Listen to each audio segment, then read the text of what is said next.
নমস্কার, রিমস রসোয়ে সবাইকে স্বাগত জানাই। আজ বানাবো টমেটোর চাটনি। এটা রুটি পরোটার সঙ্গে খেতে দারুণ লাগে। এটা বানানোর জন্য আমি 4টে পাকা টমেটো নিয়েছি। এখন এই টমেটোগুলোকে অর্ধেক করে কেটে নেব। দেখুন এইভাবে অর্ধেক করে কেটে নিয়েছি। এবার ফ্রাইং প্যানে 2 চা চামচ তেল দিয়ে দেব। তেলটা দেওয়ার পর ফ্রাইং প্যানটা একটু নাড়িয়ে তেলটা ফ্রাইং প্যানের চারিদিকে লাগিয়ে নেব।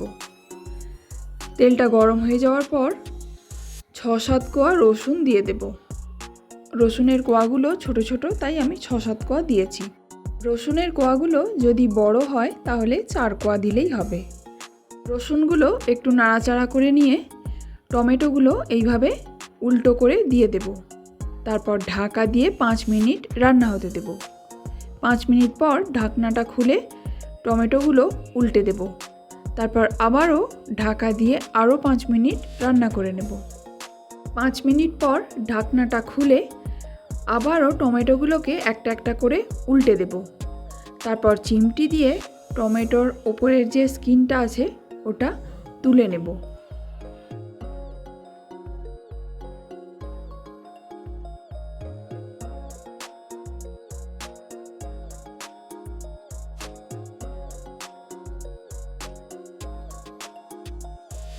এখন পটেটো স্ম্যাশার দিয়ে টমেটো আর রসুনগুলোকে স্ম্যাশ করে নেব।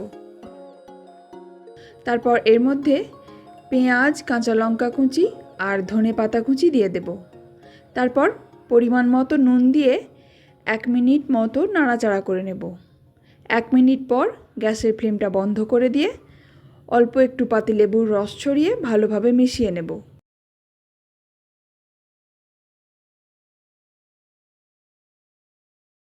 আপনারা একবার বাড়িতে এইভাবে টমেটোর চাটনি বানিয়ে খেয়ে দেখুন। আশা করছি ভালো লাগবে। ভালো লাগলে প্লিজ একটা লাইক করে দেবেন আর আমার চ্যানেলটা সাবস্ক্রাইব করে দেবেন। রেসিপিটি শেষ পর্যন্ত দেখার জন্য অসংখ্য ধন্যবাদ।